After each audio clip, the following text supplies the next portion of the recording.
আজকের ভিডিওতে আমরা দেখব কিভাবে আপনি ক্যানভা টুলটি ইউজ করে আপনার যে কোনো ইমেজের ব্যাকগ্রাউন্ড রিমুভ করতে পারেন। আপনি ফার্স্টে আপনার প্রিমিয়াম অ্যাকাউন্টে এসে আপনি যে টেমপ্লেটটি ইউজ করতে চান সেটিতে ঢুকে আপনার পছন্দনীয় ছবিটা আপলোড করে যেটির ব্যাকগ্রাউন্ড রিমুভ করতে চান সেটিকে ক্লিক করে সিলেক্ট করে উপরে এডিট ফটো রয়েছে, এডিট ফটোতে ক্লিক করবেন এবং এডিট ফটো ক্লিক করার পর আপনি প্রথমেই ম্যাজিক স্টুডিওর নিচে একটি অপশন পাবেন বিজি রিমুভার, এবং এটি অবশ্যই পেইড অ্যাকাউন্টের ক্ষেত্রে থাকবে।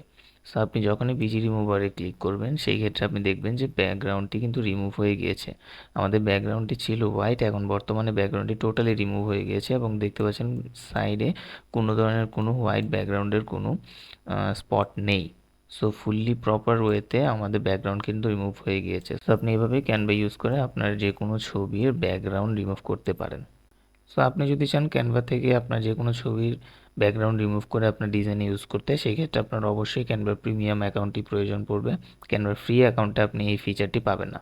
সো ক্যানভার প্রিমিয়াম অ্যাকাউন্টটি আপনি খুব সহজেই যে কোনো জায়গা থেকে পেয়ে যেতে পারেন, অথবা আপনি আমাকে কমেন্ট বক্সে জানালেও হয়তো বা আমি খুব স্বল্প মূল্যে আপনাকে সেটি প্রোভাইড করতে পারি।